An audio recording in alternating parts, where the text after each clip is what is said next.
चलिए देखिए, प्रिज्म द्वारा प्रकाश का क्या है टॉपिक। प्रिज्म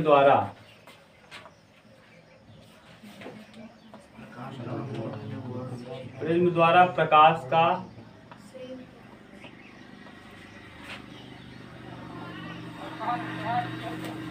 परावर्तन, अपवर्तन व वर्ण विक्षेपण। अपवर्तन व वर्ण विक्षेपण। अपवर्तन व वर्ण विक्षेपण।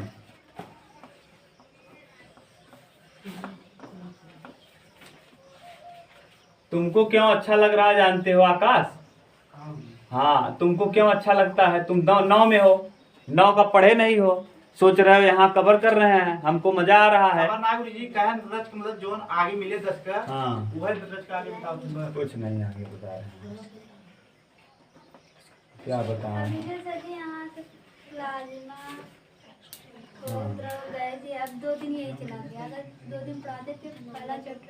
पदार्थ की अवस्था पढ़ा रहे हैं, ठोस, द्रव, गैस, प्लाज्मा और बोस आइंस्टाइन। ये क्या जरूरत है पढ़ाने की? बोस आइंस्टाइन कंडेंसेशन ना। अब तुम ठोस नहीं जानते, द्रव नहीं जानते? अच्छा, ठोस किसे कहते हैं? जिसका आयतन आकार दोनों निश्चित हो, आयतन भी निश्चित हो, आकार भी निश्चित हो। आकार जैसे ये है, जैसे आप डिब्बा ले जाते हो न, चाहे जो ठोस हो उसका आयतन भी निश्चित होता है, आकार भी। द्रव जिसका क्या निश्चित हो, आयतन निश्चित हो, आकार निश्चित। जिस चीज में रखो उसी का आयतन वो ग्रहण कर ले। जैसे 1 लीटर पानी, उसका आयतन तो निश्चित है 1 लीटर, लेकिन लोटा में रखबत लोटा डिजाइन हो जाए, थरिया में रखबत थरिया डिजाइन हो जाए, 1 लीटर पनिया वही रहे। बोतले में रखबत बोतले डिजाइन हो जाए। गैस जो जिसका कुछ निश्चित हो। हाँ, उसके बाद मोस जैसे खार की थूक दे। कुछ द्रव ऐसा होता है जिसे आप क्या कहते हो?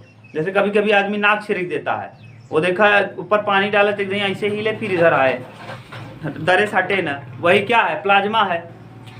एक और कंडीशन हो गया बोस आइंस्टाइन, जिसकी कोई अस्तित्व अभी है नहीं। इसको 2 सेकंड का टॉपिक क्या बताएं।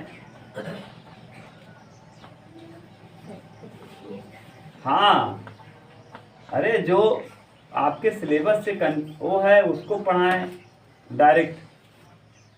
चलो देखो, प्रिज्म द्वारा प्रकाश का अपवर्तन व वर्ण विक्षेपण। ध्यान से सुनिएगा, कल आपको बता दिया था कि प्रिज्म से जब प्रकाश की किरणें गुजरती हैं तो यह 7 रंगों में बट जाती है। ये कल अच्छे से बताए हैं, आज हम केवल ऐसे बता दे रहे हैं। वेव, विबग्योर,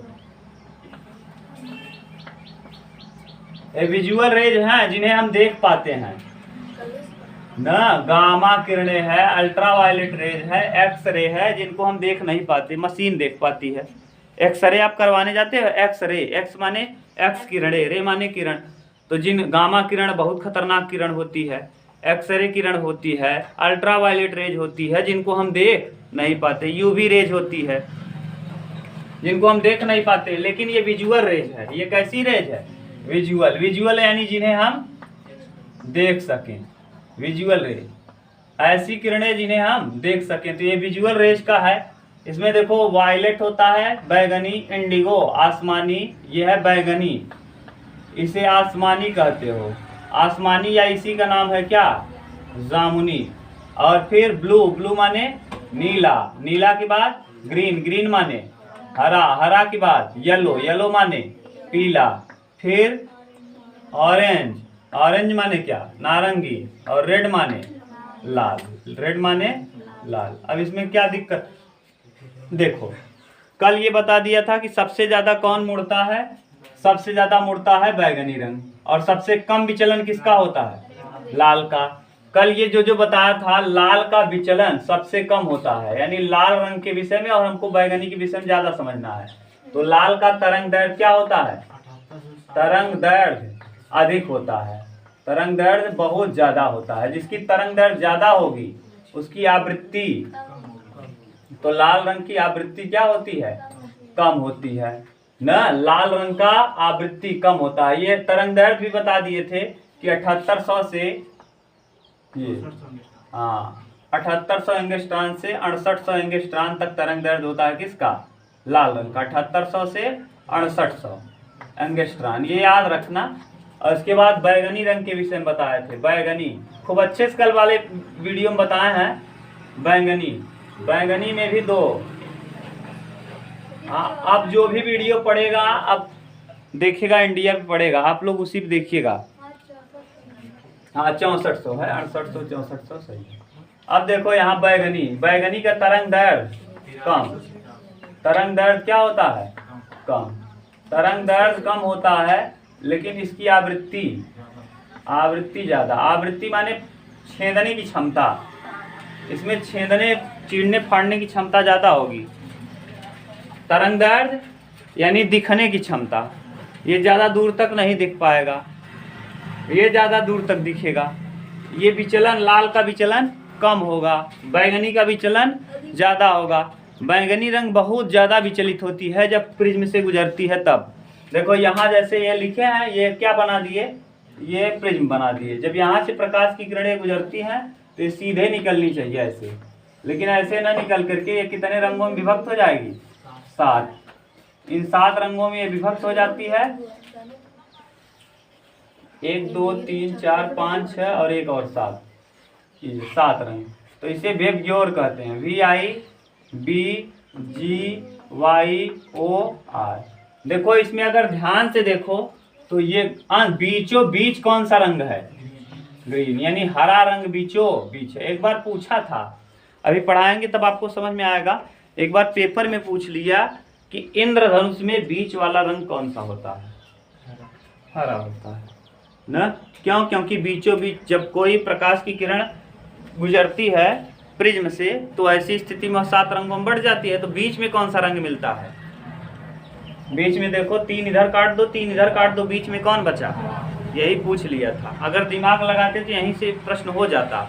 रेलवे के पेपर में पूछा था, किसमें पूछा था, लेकिन ये प्रश्न पूछा था।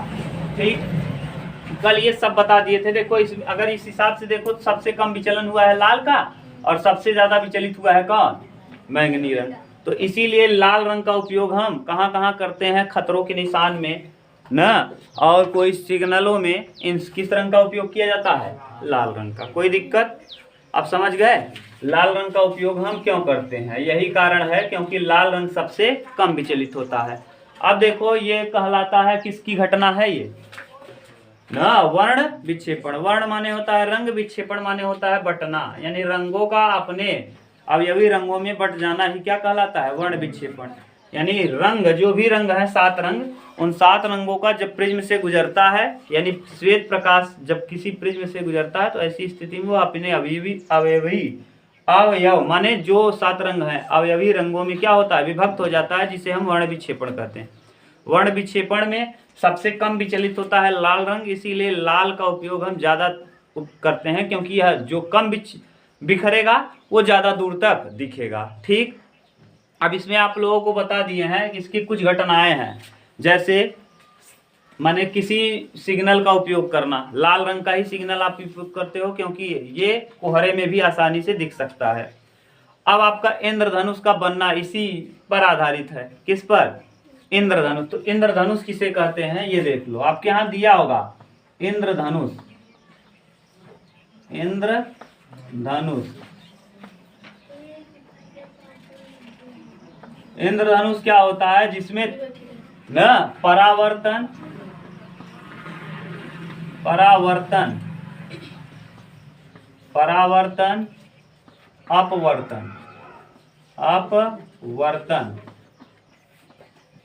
पूर्ण आंतरिक परावर्तन, पूर्ण आंतरिक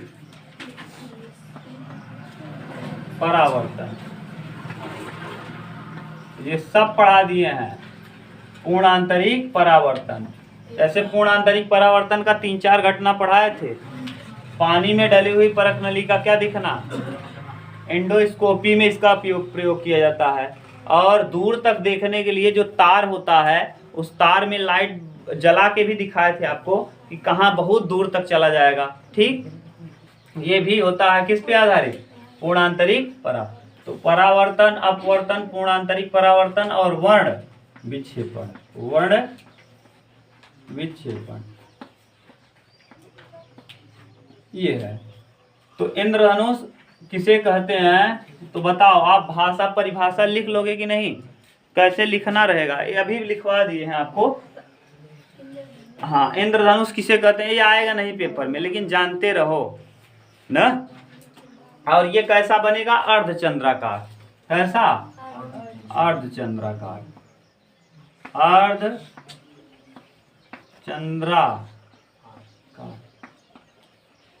ठीक। और इसकी परिभाषा आप कैसे लिखोगे? बना लोगे कि हम बताएं? हाँ बताओ जरा। हाँ, ये इंद्रधनुष होगा, बनेगा कब? जब बारिश हो। कब? बारिश के बाद। बारिश के बाद।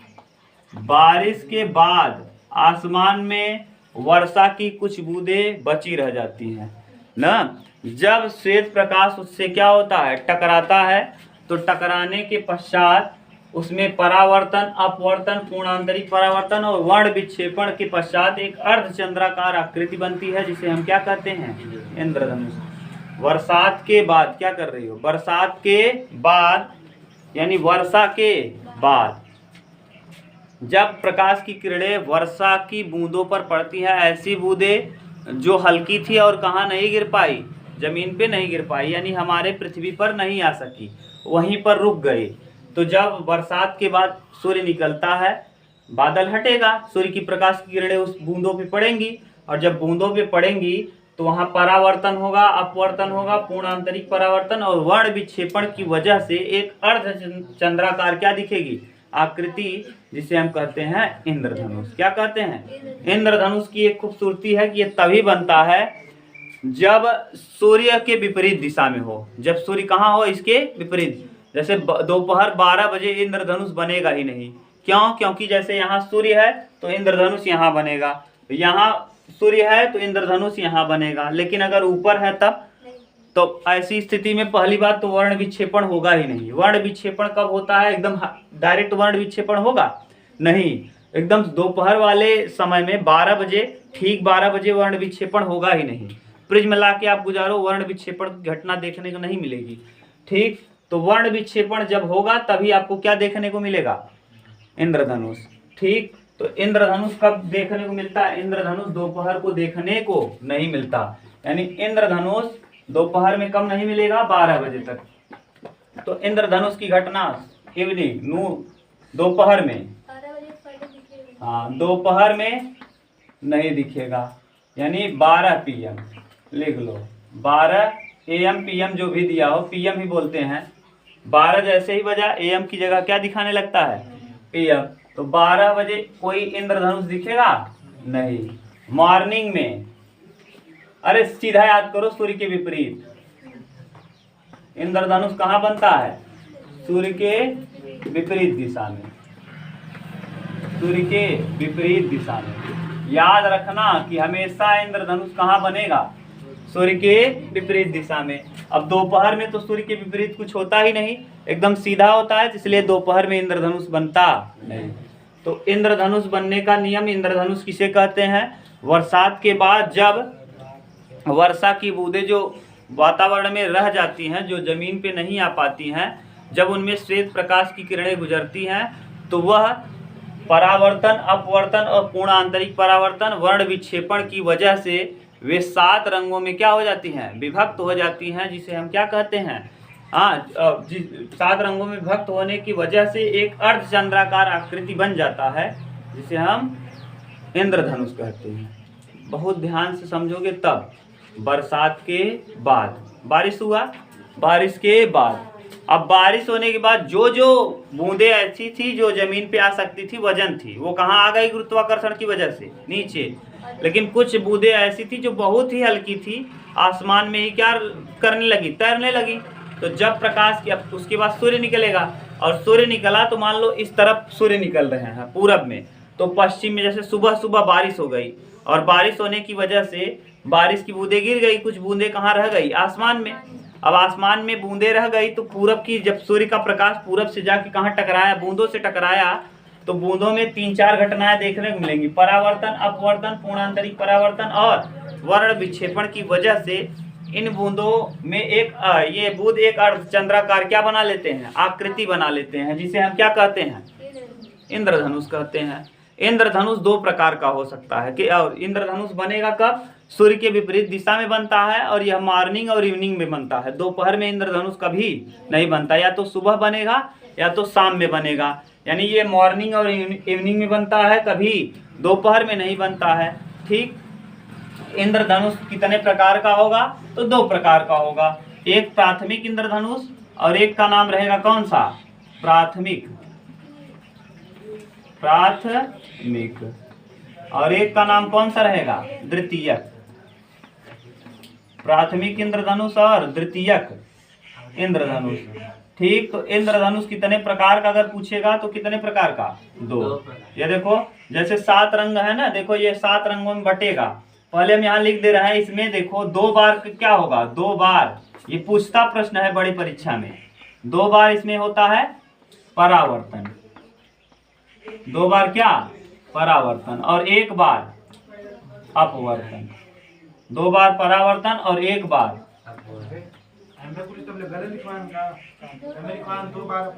अच्छा ठीक ठीक सही लिखवाए हैं, 2 बार अपवर्तन और 1 बार क्या, अपवर्तन, 1 बार परावर्तन,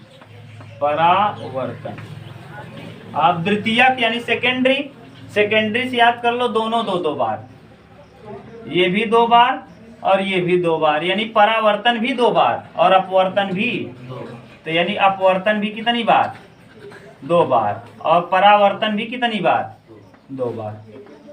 हाँ, इसमें 2-2, और ऐसे याद भी नहीं करना है, ट्रिक से याद करो, क्योंकि इसका द्वितीयक नाम है, द्वितीयक यानी 2। अगर संस्कृत में, अगर अंग्रेजी में चाहते हैं तो सेकेंडरी, कौन सा, सेकेंडरी, सेकेंडरी यानी द्वितीयक, और प्राइमरी यानी प्राथमिक, प्राइमरी, तो प्राइमरी और सेकेंडरी। अब याद रखना, इसमें द्वितीयक सेकेंड से यानी कितना, फर्स्ट सेकेंड, सेकेंड माने कई थी, 2 ठू, इसमें 2 बार अपवर्तन होगा, 2 बार परावर्तन। अब देखो प्राइमरी और सेकेंडरी में अंतर क्या है, ये बराबर बना लेना आप लोग, 1 4 बन गया, 5 6 7 कलर, 1 2 3 4 5 6 7, ये 7 कलर, ये प्राइमरी वाला है। प्राथमिक, प्राथमिक जो होता है उसमें, प्राथमिक ऊपर की तरफ, यानी ये ऊपर होगा लाल रंग, और नीचे कौन सा होगा, बैगनी, वायलेट, यानी बैगनी, वायलेट और रेड।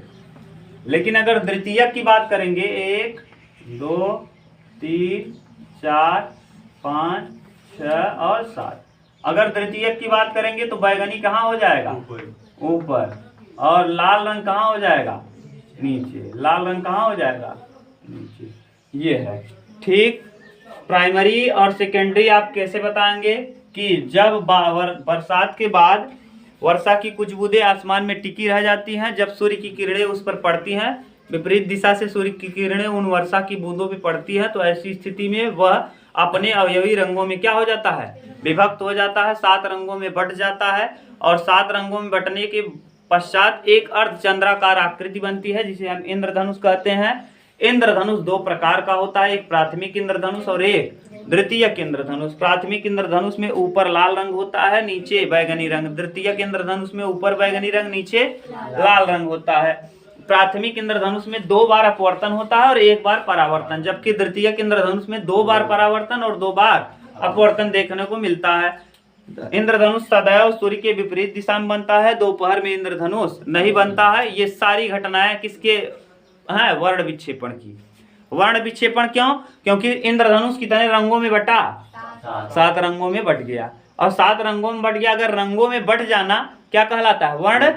तो यानी ये घटना भी किससे संबंधित है, वर्ण विक्षेपण। तो इंद्रधनुष का बनना किस प्रकार की घटना है, वर्ण विक्षेपण की। इसमें कई घटनाएं देखने को मिलती हैं। अब आप कहेंगे सर जी परावर्तन कैसे हुआ, अपवर्तन कैसे हुआ ना, पूर्णांतरिक परावर्तन कहाँ हुआ, आप कुछ बताइए, दिखाइए, और वर्ण विक्षेपण कहाँ हुआ। तो वर्ण विक्षेपण तो यहाँ दिख रहा है, लेकिन ये घटना अभी नहीं देख पा रहे हो। अभी हम वर्षा की एक बूंद बनाते हैं और फिर उसको डिजाइन करके दिखाते हैं कैसे कैसे कहाँ कहाँ क्या बना है।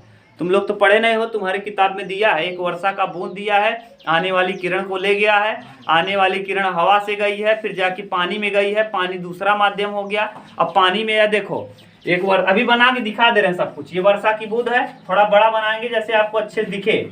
यहाँ से देखो हवा होगा, सूर्य की प्रकाश हवा में चलेगी, हवा में चलने के बाद किस में गई, वर्षा की बूंदों में। तो ये एक माध्यम से किस माध्यम में गई, तो क्या हो गया, ये विरल से कहाँ गई, क्या कौन सी घटना हो गई, अपवर्तन। तो पहला घटना एक मिल गया। यहाँ वर्षा की बूंदों में जाके टकराएगी, टकरा के क्या होगी, लौटेगी, टकरा के लौटना परावर्तन कहलाता है। और टकरा के पार कर जाना, तो टकरा, यहाँ देखो टकराया और पार कर गया तो अपवर्तन हुआ। वहां टकराया और टकरा के क्या हो गया, लौट आया, क्या हो गया, परावर्तन। ठीक, अभी पूर्ण आंतरिक परावर्तन कहाँ होगा, इसी में। पहले इतना उतारो तब हम दिखा दे रहे हैं पूरा कहानी। उतारो, ध्यान से सुनना। अब आपसे पूछे तो बता लोगे क्या दोपहर में इंद्रधनुष बनता है, नहीं। अब नहीं बनता तो प्राथमिक इंद्रधनुष किसे कहते हैं, बताओ। जिसमें वो कौन सा रंग ऊपर हो, लाल ऊपर हो, बैगनी नीचे हो। द्वितीयक इंद्रधनुष किसे कहते हैं, हाँ, जिसमें ऊपर बैगनी हो नीचे लाल। का तरंग दैर्घ्य कितना होता है, 7800 से 6400।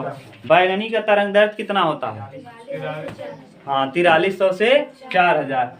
ठीक, अब अगर प्राथमिक कलर पूछ लें तो आरबीजी, रेड, ब्लू और क्या, ग्रीन। रेड, ब्लू और ग्रीन, ये प्राथमिक कलर होता है। इन्हीं प्राथमिक कलरों का उपयोग करके आप द्वितीयक कलर बनाते हो। ठीक, प्राथमिक कलर का उपयोग करके कौन सा कलर बनाया जाता है, द्वितीयक कलर। एक पूरक कलर होता है, आपके यहाँ अभी है नहीं ये, नहीं तो बता देते त्रिभुज बना के, माने वही फिर प्राप्त हो जाता सफेद ही। तो प्राथमिक कलर, द्वितीयक कलर, इंद्रधनुष कब बनेगा, दोपहर में इंद्रधनुष नहीं बनता, इसमें कोई कंफ्यूजन। ये किस पर आधारित घटना थी, वर्ण विक्षेपण। वर्ण विक्षेपण किसे कहते हैं, जब प्रकाश की किरणें, माने जब श्वेत प्रकाश की किरणें किसी प्रिज्म से टकराती हैं या किसी ऐसे चीज से टकराती हैं जिसमें कौन सी घटना हो, रंगों का बट जाने वाली घटनाएं हो, उसे हम वर्ण विक्षेपण। किसी भी चीज से, जरूर एक प्रिज्म से टकराए तभी 7 रंगों में विभक्त हो। अभी देखो वर्षा की बूंदों से टकराने के पश्चात भी किस रंग में बढ़ जाती है, 7 रंग में। अब देखो हम अब ये दिखा देते हैं कि कैसे आपको यहाँ कुल सारी घटनाएं देखने को मिल रही हैं। ये वर्षा की क्या बना दिए हम, गोल बूंद बना दिए। अब ये भी याद रखना कि वर्षा की बूंदें गोल क्यों होती हैं, पृष्ठ तनाव की वजह से। कोई भी द्रव अपने आप को ये चाहता है कि वो कम से कम एरिया ले। दुनिया का कोई भी द्रव ये हमेशा प्रयास करता है कि वह कम से कम क्या करे, एरिया को ग्रहण करे। आपको एक प्रैक्टिकल मैंने किया था, अगर आपने ध्यान दिया हो तो उस पे अगले चैनल पे पढ़ा है, कृष्णा ग्लोबल स्टडीज पे, पत्ते का, उसका पत्ता लिया था वनडे का, हाँ। उस पे पानी को छिड़क दिया था तो पानी की बूंदें क्या हो गई थी, गोल हो गई थी। तो ये देखो वर्षा की बूंदें भी गोल हो जाती हैं, क्यों, पृष्ठ तनाव की वजह से। ये पूछे अगर तो कोई बता लेना। देखो ये सूर्य है, ये मान लीजिए सूर्य है। अब आप कहेंगे सूर्य से बड़ा आप किसको बना दिए, वर्षा की बूंदों को। हाँ, ये हम बना लिए हैं, सूर्य बहुत दूर है मान लो ना। अब सूर्य की किरणें क्या कर रही हैं, ये सूर्य है। अब सूर्य देखिए विपरीत है, वर्षा की बूंदों के विपरीत दिशा में। तो ये सूर्य है, और सूर्य से जब प्रकाश की किरणें चलेंगी तो ये देखिए सूर्य से प्रकाश की किरण चली, और अगर हम इसको मान लें अभिलंब, अभिलंब क्या होता है 90 डिग्री, तो अभिलंब की तरफ ये क्या होगा, झुकेगा। ये मान लो हम 90 डिग्री का अभिलंब खींच दिए, ये 90 डिग्री है। ठीक, अब ये बताओ अभिलंब की तरफ झुकेगा कि अभिलंब से दूर हटेगा, झुकेगा। ये देखो गया, यहाँ जाके टकराया, ये अपने मार्ग से क्या हुआ, थोड़ा सा विचलित हुआ। अब ये है पानी, क्या सारी किरणें ऐसी होंगी जो सभी अपने मार्ग से विचलित हो जाएंगी, कि कुछ किरणें ऐसी होंगी, थोड़ा सा ये अभिलंब को ऐसे बनाओ, उल्टा ऐसे, ठीक इस तरह। अब हम अभिलंब नहीं बना रहे हैं, ऐसे बना लेना आप, 90 डिग्री होना चाहिए इस पे, यानी इससे जाने वाली किरण, ये 90 डिग्री कैसे अभिलंब बना लेना है। ठीक, ये देखो अभिलंब की तरफ क्या होगी, ये अभिलंब है, तो अभिलंब की तरफ ये झुकेगी, क्योंकि ये विरल माध्यम से कहाँ गई है, तो अभिलंब ये है, अभिलंब की तरफ ये झुकेगी। ठीक, और कुछ किरणें ऐसी होंगी कि ये जो ताकतवर किरणें होंगी, क्या झुकेंगी भी कि ऐसे निकल जाएंगी, निकल जाएंगी, क्योंकि बहुत वर्षा की वो बूंद आसमान में टिक पाता है जिन बूंदों को जिन बूंदों की क्षमता कम होती है। अगर बूंद बड़ा रहता तो कहाँ गिर जाता, लेकिन कुछ बूंदें ऐसी जो बहुत हल्की रही होंगी वो आसमान में क्या करने लगी होंगी, तैरने लगी होंगी। यही तो कारण रहा होगा कि वो नहीं गिर पाई, क्योंकि वो हल्की थी। अगर बड़ी बूंद होती तो क्या होती, नीचे गिर जाती है, नहीं गिर पाई। इसका मतलब क्या सभी किरणें जाके वहीं टकराएंगी? नहीं, कुछ किरणें ऐसी होंगी जो इधर जाके गिरेंगी, इधर जाके गिरेंगी ये भी, और ये जो गिरेगी ये भी निकलेगी कहाँ, बाहर ही। ठीक, ये वाली जो किरणें गिरी ये यहाँ से अंदर गया तो यहाँ कौन सा घटना हुआ, अपवर्तन हुआ। जो थोड़ा सा विचलित हुई, जो कम विचलित हुई, यहाँ पर कौन सा घटना हुआ, विचलन के पश्चात ये जाके टकराया और टकरा के लौटा, यहाँ परावर्तन हुआ। क्या हुआ, परावर्तन। और याद करो पूर्ण आंतरिक परावर्तन किसे कहते हैं, जब टकराए और टकरा के क्या हो, वापस अपने ही मार्ग में लौटने लगे। तो ये टकराया, टकरा के तेजी से अपने मार्ग में क्या हुआ, लौटा, तो ये कहलाएगा कौन सा, पूर्ण आंतरिक परावर्तन। क्रिटिकल कंडीशन के बाद वाली घटना है ये, याद करो, क्रांतिक कोण के बाद वाली घटना, पूर्ण आंतरिक परावर्तन।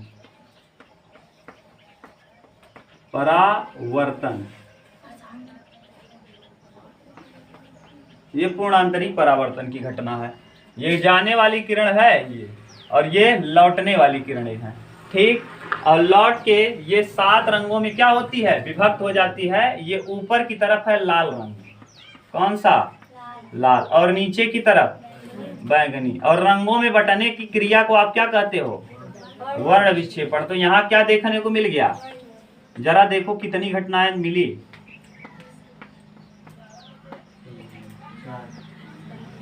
यही तो लिखवाए थे, क्या लिखवाए थे, बरसात के बाद या बरसात होता रहे, कभी कभी आप देखते होंगे बरसात भी हो रहा है, सूर्य भी निकला है। तो बरसात होने के पश्चात या वर्षा होने के साथ साथ न विपरीत दिशा में अगर सूर्य निकला हुआ है तो विपरीत दिशा में वर्षा की कुछ बूंदें माने आसमान में ही तैरने लगती हैं, इतनी हल्की होती हैं कि जमीन पे नहीं आ पाती हैं। ऐसी स्थिति में जब प्रकाश की, श्वेत प्रकाश की किरणें उन बूंदों पर पड़ती है तो ऐसी स्थिति में अपवर्तन, परावर्तन, पूर्णांतरिक परावर्तन और वर्ण विक्षेपण की वजह से एक अर्धचंद्राकार आकृति बनता है जिसे हम इंद्रधनुष कहते हैं।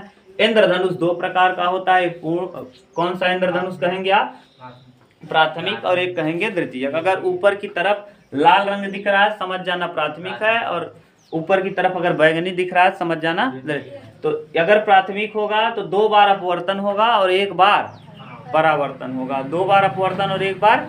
लेकिन अगर द्वितीयक होगा तो ऐसी स्थिति में दोनों 2 बार अपवर्तन और 2 बार परावर्तन होगा। ठीक, अब वो वाला हम बना नहीं पाएंगे क्योंकि उसमें 3D आकृति चाहिए। इस वाले को तो बना लिए, 1 बार परावर्तन, अब माने 2 बार अपवर्तन होगा और 1 बार क्या होगा, परावर्तन। ठीक, ये था इंद्रधनुष। अब देखिए, अब आप इससे संबंधित वर्ण विक्षेपण से यही 2 घटनाएं थी। और घटना क्या थी आपको कल बताए थे, माने जो निशान, खतरे के निशान होते हैं किस रंग के बनाए जाते हैं, लाल रंग के, क्योंकि लाल रंग का विचलन सबसे कम होता है। और आपको बताए थे कहीं ट्रैफिक सिग्नलों में भी किस रंग का उपयोग किया जाता है, क्यों, क्योंकि लाल रंग का उपयोग हम इसलिए करते हैं क्योंकि लाल रंग का विचलन सबसे कम होता है। ये पूरा कहानी हो गया। अब आपके यहाँ थोड़ा और दिया है जो हम पढ़ा दिए हैं। पढ़ा क्या दिए थे कि माने वायुमंडलीय अपवर्तन की कुछ घटनाएं, अपवर्तन की घटना, परावर्तन की नहीं, वायुमंडलीय अपवर्तन। अपवर्तन जब पढ़ रहे थे आप तो वायुमंडलीय अपवर्तन की घटनाओं को हमने बढ़ा दिया था। तारों का टिमटिमाना, क्योंकि तारे बहुत दूर हैं और हमारी आंखें कई लेयर को पार करके उसको देखती हैं। हर लेयर सघन से विरल, कुछ जैसे क्षोभ मंडल, समताप मंडल, मध्य मंडल, आयन मंडल और बहिर्मंडल, कई मंडल हैं। तो हर मंडल का अपना अपना क्या है, घनत्व है। अब कोई विरल होगा, कोई सघन होगा, कोई विरल होगा, कोई सघन होगा। और आप जानते हो कि जब प्रकाश की किरणें चलती हैं तो विरल से सघन में जाती हैं तो अपने अभिलंब से झुकती हैं, अभिलंब से दूर हटती हैं। तो हटते झुकते, हटते झुकते, क्योंकि तारा बहुत दूर है तो कभी हटी कभी झुकी, कभी हटी कभी झुकी। इसीलिए तारा हमको कैसा प्रतीत होता है, टिमटिमाता नहीं है वो। ऐसे ऐसे की वजह से हमारी आंखों में ऐसे ऐसे, एक बार ऐसे हुआ, फिर ऐसे हुआ, फिर ऐसे हुआ, फिर ऐसे हुआ, जिस वजह से तारा हमको कैसा दिखने लगता है, टिमटिमाता, क्योंकि ये 4-5 बार ऐसे ऐसे हो गया ना, इसी वजह से तारा ऐसे लप लप लप लप लगने लगता है। और आप कहेंगे चंद्रमा क्यों नहीं टिमटिमाता, क्योंकि हमसे बहुत नज़दीक है और नज़दीक होने की वजह से ज़्यादा हमारी आंखें लेयर को पार नहीं करती, इस वजह से हमको चंद्रमा टिमटिमाता हुआ प्रतीत नहीं होता। और तारे बहुत दूरी पे हैं। आगे इसी वायुमंडलीय अपवर्तन की कुछ और घटना दिया है, देखो क्या। हाँ, तारों का टिमटिमाना, ग्रहों का न टिमटिमाना, ये बता दिए तारे बहुत दूर हैं। और आगे, हाँ, वास्तविक स्थिति से अधिक ऊंचाई पे दिखती हैं न। वास्तविक पहले लिखा होगा आभासी। देखो ये वाली कौन सी घटना है, याद करो, अपवर्तन की घटना। तालाब में जब आप किसी चीज को देखते थे तो पानी में डाला हुआ सिक्का अपनी वास्तविक गहराई से कम गहराई पर दिखना, तो ऐसे ही तारों के साथ भी है।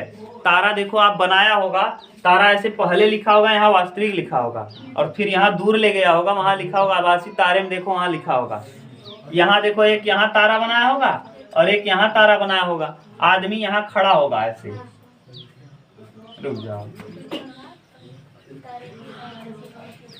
ये आदमी खड़ा है, ठीक,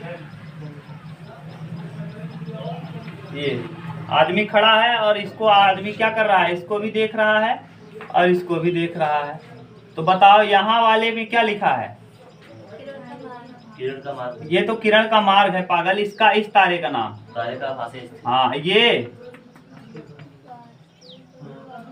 ये कौन सा है, वास्तविक है, और ये आभासी। देखो कहाँ दिखाई पड़ रहा है, कौन नजदीक दिख रहा है तुमको, कौन दूर दिख रहा है, ये नजदीक। वास्तव में होता नजदीक है, लेकिन हमारी आंखें कई वातावरण माने कई मंडल को पार करके जाती हैं, क्षोभ मंडल, समताप मंडल, मध्य मंडल, आयन मंडल, बहिर्मंडल। इस वजह से ये यहाँ न दिख करके तारा कहाँ दिखने लगता है, सूर्य भी एक क्या है, तारा है। तारा किसे कहते हैं, जिसमें अपना स्वयं का प्रकाश हो, वह किसी का प्रकाश लेके चमकते नहीं। वह यहाँ अंतरिक्ष में कई तारे हैं न, अंतरिक्ष में कई तारे हैं, लेकिन जो माने जो हमारे सबसे नजदीक तारा है वो कौन है, सूर्य है। सूर्य से भी बड़े बड़े तारे हैं, ये नहीं कि सूर्य सबसे बड़ा है, लेकिन सूर्य हमारी पृथ्वी से नजदीक है। इसी वजह से बहुत सारे तारे हैं, एक नहीं, असंख्य तारे ऐसे हैं जो सूर्य से कई तारे ऐसे हैं जो बहुत बड़े हैं, लेकिन वो इतनी दूरी पे हैं कि उनको हमको देख पाना संभव नहीं है। ये जब भूगोल पढ़ाएंगे तो आपको बता देंगे, घबराओ मत, सब कुछ बता देंगे वहाँ। हमारा टॉपिक नहीं, हम टॉपिक से बहकते नहीं हैं, जितना जरूरी है बस केवल उतना जानो अभी यहाँ न। हाँ बोलो। और ये देखो, ये सब घटना किसका है, ये आप वर्ण विक्षेपण का मत करिएगा, हम वायुमंडलीय अपवर्तन की घटना पढ़ा रहे हैं। वायुमंडलीय अपवर्तन का और एक घटना बताए थे, सूर्य का 2 मिनट पहले और अग्रिम सूर्यास्त और विलंब अग्रिम सूर्योदय और विलंब सूर्यास्त, यानी सूर्य निकले नहीं रहते, उसके 2 मिनट पहले ही सूर्य का आभास होने लगता है, लाल रंग दिखने लगता है ना। लाल रंग दिखना वो हो जाएगा वर्ण विक्षेपण, क्योंकि लाल रंग कम फैलता है, इस वजह से लाल दिख जाता है। लाल रंग की हम बात नहीं कर रहे हैं, जैसे सूर्य उदय के समय लाल दिखता है सूर्य, और सूर्यास्त के समय भी लाल दिखता है सूर्य। ये प्रकीर्णन अभी आप पढ़ोगे ना, प्रकाश का प्रकीर्णन। तो प्रकीर्णन में सबसे ज्यादा फैलता कौन है, बैगनी, और सबसे कम फैलेगा कौन, लाल। तो इसीलिए लाल दिख जाएगा, क्योंकि फैलेगा कम तो दूर तक दिख जाएगा ना। आगे लिखेंगे अगला घटना ही प्रकाश का प्रकीर्णन, तो आप याद रखना। लेकिन जो घटना हम बता रहे हैं, सूर्य का उदय होने से 2 मिनट पहले और अस्त होने के 2 मिनट बाद तक दिखना, ये क्या है, वायुमंडलीय अपवर्तन है। याद रखना, ये बहुत कंफ्यूजन होता है। वायुमंडलीय अपवर्तन की घटना है कि सूर्य का उदय होने से 2 मिनट पहले और सूर्य अस्त होने के 2 मिनट बाद तक सूर्य का दिखाई पड़ना, ये क्या कहलाता है, वायुमंडलीय अपवर्तन। अपवर्तन में माने कुल मिला के ये देखो, वास्तव और आभासी में कंफ्यूजन होगा, वास्तविक और आभासी में क्या होगा, कंफ्यूजन। जैसे वास्तव में तारा यहाँ है, दिख आपको कहाँ रहा है, ये तारा वास्तव में यहाँ है लेकिन दिख रहा है, जैसे वास्तविक और आभासी में आपको कंफ्यूजन रहेगा। ये देखो वास्तव में सिक्का यहाँ है, आपको दिखेगा कहाँ, ऊपर। तो ये वास्तविक कंडीशन है, लेकिन सिक्का कहाँ दिख रहा है? आभासी कंडीशन है। सूर्य देखो ये है, मान लो ये आपका होराइजन है, ये पृथ्वी का होराइजन है, यहाँ आप खड़े हो, ठीक। अब देखो सूर्य जो है वो यहाँ है, अभी अंदर हैं, क्षितिज के अंदर हैं, लेकिन सूर्य कहाँ महसूस हो रहे हैं? क्षितिज के। वास्तव में सूर्य कहाँ है? अंदर, लेकिन आपको महसूस कहाँ हो जा रहे हैं? अब देखो यहाँ पे सूर्य हो चुके हैं क्या? अस्त, अंदर हैं, लेकिन आपको महसूस कहाँ हो रहे हैं? वह, तो यानी अस्त हो चुके हैं सूर्य। सूर्य क्या हो चुके हैं? अस्त। और यहाँ सूर्य अभी निकले नहीं है, वास्तव में अभी आसमान के अंदर हैं, यानी जहां से आपको दिख ना पाए वहां है, लेकिन आपको कैसा महसूस हो रहा है कि सूर्य निकल आए हैं, ठीक। तो आभासी और वास्तविक की बात जहां आएगी वहां हो जाएगा अपवर्तन। तो ये भी घटना अपवर्तन की, ये भी घटना अपवर्तन की, ये भी घटना अपवर्तन की, तारों का टिमटिमाना ये भी अपवर्तन की है। तो ये सब अपवर्तन की घटनाएं हैं। लेकिन अगर कह दे, ध्यान देना, हम जो बात बोल रहे हैं उसको ध्यान से सुनना, अगर कह दे सूर्य का लाल दिखाई पड़ना, तो लाल दिखाई पड़ता है प्रकिरणन की वजह से। अभी अगली घटना हम लोग पढ़ेंगे माने प्रकिरणन। तो प्रकिरणन यानी फैलना, प्रकिरणन यानी प्रकाश का फैलना। तो बताओ, आप पढ़ लियो, सबसे कम ज्यादा तरंग दैर्ध्य किसका होता है? लाल का। तो सबसे ज्यादा कौन फैलता है? लाल। हाँ, बैगनी। लाल रंग फैलता है? नहीं। इसीलिए सूर्योदय के समय होते तो सब रंग हैं सूर्य में, सभी रंग सूर्य में होंगे, सूर्योदय में भी, लेकिन सबसे ज्यादा रंग कौन फैल जाता है? बैगनी। लेकिन कौन नहीं फैलता? इसीलिए सूर्योदय के समय कैसा दिखता है? लाल दिखता है। लेकिन याद करो, अगर ये सूर्योदय यहाँ आ जाए ऊपर, तो ऊपर आने की स्थिति में, यहाँ आपके सर के ऊपर आने में, तब आपको लाल नहीं दिखेंगे। क्यों? क्योंकि जो पृथ्वी का आकार है, हॉराइजन है पृथ्वी का, ये थोड़ा अजीब ढंग का है। पहले हम इसको समझाते हैं कि प्रकाश का प्रकिरणन है क्या, फिर हम इसको पढ़ाते हैं। ये हो गया वायुमंडलीय अपवर्तन की घटना और इंद्रधनुष का बनना, वर्ण विक्षेपण। वर्ण विक्षेपण भी कंप्लीट और वायुमंडलीय अपवर्तन। इसीलिए हम जानबूझकर यहाँ वायुमंडलीय अपवर्तन कभी नहीं पढ़ाते। जब अपवर्तन पढ़ाते हैं तो सारी घटनाओं को वहीं बता देते हैं। ये सिक्के वाला भी, तारों का टिमटिमाना, क्षितिज से 2 मिनट पहले 2 मिनट बाद, ये भी सब कुछ कहाँ पढ़ा दिया था? अपवर्तन में। यहाँ पढ़ाने में आप दोनों में कंफ्यूज हो जाओगे। अभी वर्ण विक्षेपण पढ़ा दिए, ये पढ़ा दिए, अभी तुरंत प्रकीर्णन पढ़ा देंगे, पूरा एकदम डामाडोल हो जाएगा। इसीलिए हम अपने हिसाब से हर चीज को डिजाइन करते हैं।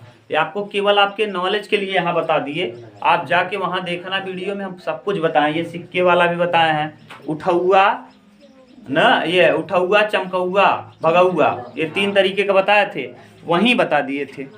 ये भी वहीं बता दिए थे, तारों का टिमटिमाना ये भी बता दिए थे, 2 मिनट पहले 2 मिनट बाद तक दिखना, ये सब बताए हैं। पेंसिल का टेढ़ा दिखना सब वहीं बताए थे न। पेंसिल का टेढ़ा दिखना ये वायुमंडल का नहीं है अपवर्तन। वायुमंडलीय अपवर्तन यानी हमको ऊपर आसमान में देखना हो तब वायुमंडलीय अपवर्तन, ठीक। वायुमंडल में, वायुमंडल माने जहाँ हवा हो, ठीक, उसकी बात, ऊपर की बात कर। देख लो चेक पॉइंट में क्या कंफ्यूजन है, कुछ नहीं होना चाहिए। अब तो ये सब तारों का टिमटिमाना, ग्रह क्यों नहीं टिमटिमाते, ये सब बता दिए हैं। आप पढ़ना, आपको कंफ्यूजन होगा तो पूछ लेना। हमको तो नहीं लगता कंफ्यूजन होगा। अगर मेरी बातों को आप ध्यान से सुने होंगे तो कोई कंफ्यूजन नहीं होगा, अगर ध्यान से नहीं सुने होंगे तो कुल कंफ्यूजन ही कंफ्यूजन होगा ना। अग्रिम सूर्योदय, विलंब सूर्यास्त। श्वेत प्रकाश के वर्णक्रम में कितने रंग दिखाई देते हैं? नहीं बताए हैं। श्वेत प्रकाश के वर्णक्रम में 7 रंग दिखाई देते हैं, लिखवाए हुए हैं, यहाँ लिखवाए थे, यहाँ जाके बोर्ड पे देखना, कुल रंग 7 ऐसे लिखे थे। पहले कुल लिखे थे, फिर रंग नहीं लिखे थे, मिटाए, फिर कुल लिखे, कुल लिख के तीर खींच दिए थे, फिर तीर को मिटाए। अभी हम दिखा देंगे, वीडियो है। कुल लिखे, तीर खींचे, तीर को हटाए, फिर कुल रंग लिखे, तब लिख के 7 लिखे, 7 को डिब्बे में बंद किए, गोल गोल डिब्बे में, ऐसे जाके देखना। हम ऐसा कोई भी टॉपिक नहीं है जो आपके यहाँ दिया हो और हम पढ़ाए ना हो। जब कोई प्रकाश की किरण किसी प्रिज्म से गुजरती है तो कौन से रंग की प्रकाश किरण की ओर सर्वाधिक झुकती है? सर्वाधिक झुकती कौन है? बैगनी। सबसे कम झुकती कौन है? लाल। तथा कौन सा रंग प्रकाश की किरण सबसे कम झुकती है? लाल रंग, क्योंकि लाल का तरंग दैर्ध्य ज्यादा 7800 से 6400 और बैगनी का तरंग दैर्ध्य कम 4300 से 4000। ये भी लिखवा दिए थे, तरंग दैर्ध्य भी लिखवा दिए थे। बोलो चेक पॉइंट में क्या दिक्कत है? किस रंग के प्रकाश की तरंग दैर्ध्य अन्य रंगों की तुलना में न्यूनतम होती है? तरंग दैर्ध्य न्यूनतम बैगनी की होती है। न्यूनतम तरंग दैर्ध्य, सबसे कम तरंग दैर्ध्य बैगनी, न्यूनतम तरंग दैर्ध्य बैगनी, सबसे अधिक तरंग दैर्ध्य लाल। न आवृत्ति, यहाँ आवृत्ति नहीं पूछा, हम आवृत्ति भी बता दिए हैं। एक स्टेप और आगे रहते हैं हम, घबराओ मत। ये आवृत्ति पूछेगा इंटर में, हम यहीं से आपको बना दिए हैं। ठीक, आगे इंद्रधनुष में बाहरी व भीतरी चाप किस रंग के होते हैं? अब यहाँ लिख देना, इंद्रधनुष दो प्रकार का होता है, तुम एडवांस लिखोगे सबसे। इंद्रधनुष दो प्रकार का होता है। अगर आप प्राथमिक इंद्रधनुष की बात करेंगे तो ऐसी स्थिति में लाल रंग होता है ऊपर और बैगनी रंग होता है नीचे, और इसमें 2 बार अपवर्तन और 1 बार परावर्तन होता है। जबकि अगर आप द्वितीयक इंद्रधनुष की बात पूछ रहे हैं, इसमें लिखना एग्जामिनर को, अगर आप द्वितीयक इंद्रधनुष की बात पूछ रहे हैं तो ऐसी स्थिति में बैगनी रंग होगा ऊपर और लाल रंग होगा नीचे। मेरे लिखे गए निर्देशों को बहुत ध्यान से पढ़िए, ये लिख सकते हो। जितने स्टूडेंट हैं सब नकलची हैं ना, नकल मार के लिखे हैं लेगा नहीं, मेरा नाम ना लिखें। सुनो क्या कर रहे हैं, ये जो स्टूडेंट लिखा होगा उससे ना केवल वही लिखेगा। जैसे पूरा गाइड वाला मेथड अलग पता चलता है, तुम अपने मन से लिखे हो अलग पता चलता है, तो अपने मन से लिखे रहोगे दोनों लिख पाओगे, और इधर एरिया में जो कंपटीशन तैयारी किया होगा वही दोनों बता भी पाएगा। और किसी के दिमाग में आएगा भी नहीं कि 2 बार अपवर्तन, उसको 2 बार परावर्तन अपवर्तन पूछ लो कि मती भर जाएगी। क्योंकि जब कंपटीशन दोगे तो पूछेगा प्राथमिक इंद्रधनुष में कितनी बार अपवर्तन देखने को मिलता है, वहां गजब पूछता है, वहां फंसा के पूछता है। पूछेगा इंद्रधनुष में बीच में कौन सा रंग होता है? हरा रंग होता है। ठीक, आगे कह रहा है वायुमंडलीय अपवर्तन क्यों होता है? वायुमंडल अपवर्तन क्यों होता है? क्योंकि वायुमंडल में कई प्रकार के मंडल हैं, क्षोभ मंडल, समताप मंडल, मध्य मंडल, आयन मंडल और बहिर्मंडल।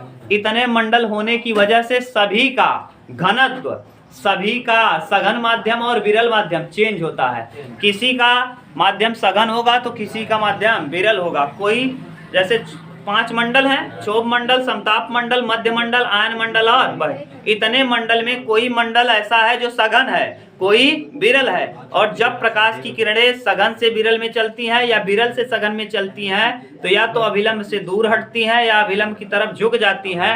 यही कारण है कि वायुमंडलीय अपवर्तन की घटना देखने को मिल जाती। लिख पाओगे? खूब अच्छे से लिख लेना। बोलो, ये हो गया आपका कंप्लीट क्या? वर्ण विक्षेपण और प्रिज्म के द्वारा प्रकाश का अपवर्तन व वर्ण विक्षेपण। अब हम लोग अगला टॉपिक पढ़ेंगे क्या? प्रकिरणन। बताओ।